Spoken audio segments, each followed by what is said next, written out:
was looking through my mementos the other day, and I found this diary that I kept when I was 9 years old.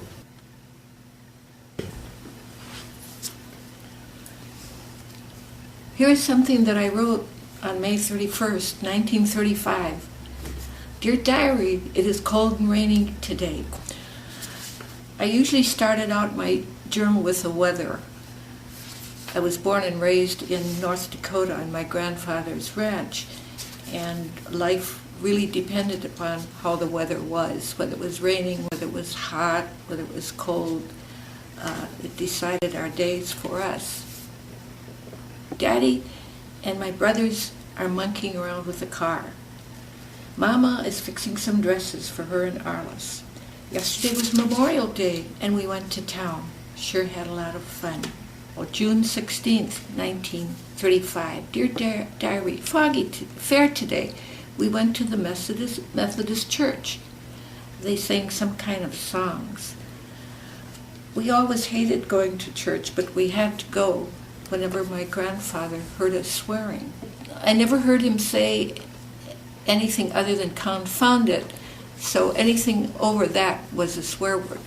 So then my parents said, okay, we'll take the kids to church. They had an argument about what church to go to. My mother was Lutheran, my father was undecided, so they decided on the Methodist church. But my mother said, but we have to make a donation to the collection plate and we don't have any money. My father said, don't worry, get the kids cleaned up, I'll take care of that. So when we got in the car, ready to go, here comes my father with something in a gunny sack. It was a live chicken that we took to church for the minister. We're laughing all the way to church with the chicken in the back seat, squawking away. The sky is the only roof I have over my head, and when I'm weary, Mother Nature makes me a bed. Here's a picture of my mother, and I loved my mother very much. She made all of the clothes that she wore and I wore in this picture, including the hats. The reason I'm talking about this picture is because something really terrible happened. If you look at the haystacks in the background, my story is around these haystacks. These haystacks were for the range cattle to feed from, and they fed on the haystacks all winter, and then in the spring the hay was gone except for little mounds on the prairie that my father and my brothers would burn up because there was green grass for the range cattle to feed on. Well, anyway, on this certain day in May, my mother and her sister were painting the house that we lived in, sewing curtains, spiffing it up.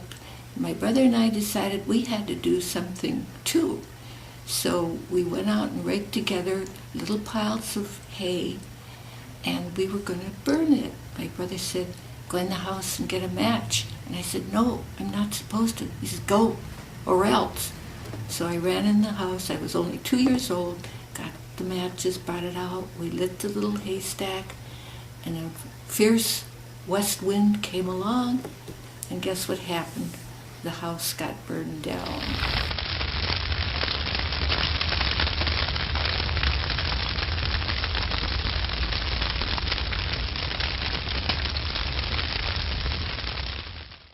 There was no way to save it.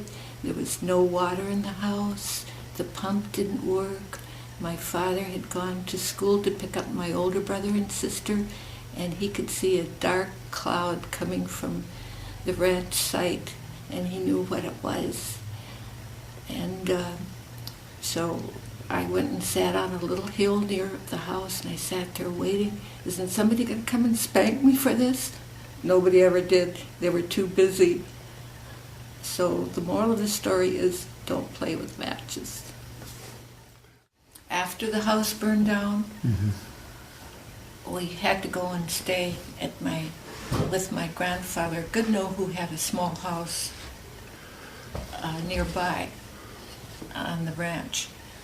My other grandfather, Gunderson, who was a carpenter, came out the following week and helped my father and my other grandfather start building our new house.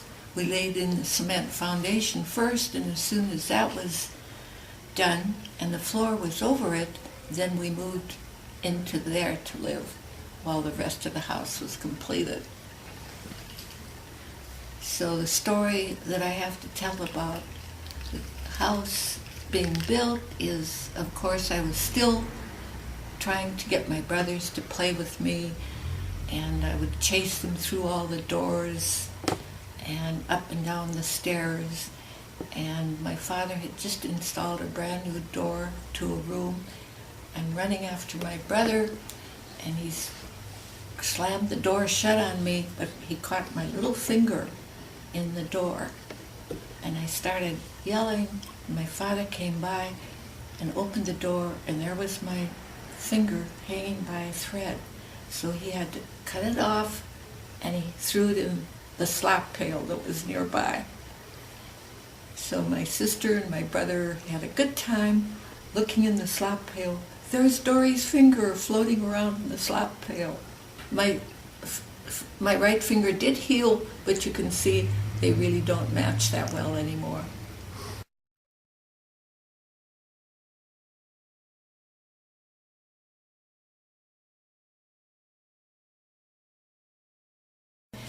When the harvesting crews came to, harvest the wheat and the flax, that was fun. We had to help my mother, and she always had hired help to help her cook the meals, and we'd serve the workers out in the tool shed or wherever, or outside, I don't remember. And then when they got paid, they'd go to town and they'd bring back gifts, not for me, for my older sister Arliss, and I was very jealous, because she got the gifts and I didn't, I wanted to be outside, so my grandfather, Goodno, would let me ride on the seed sower with him while we sowed flaxseed.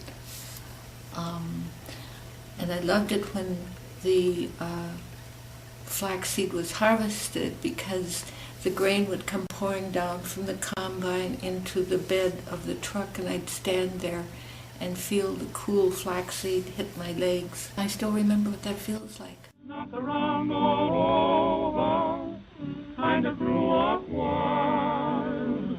My home's wherever I may be.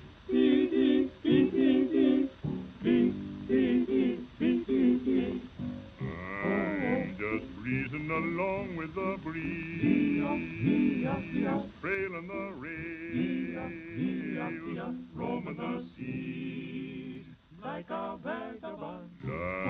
So those were good times for me. I think we had a happy time on the farm, helping my parents raise chickens, sow the garden, and help with the cows, churn the milk.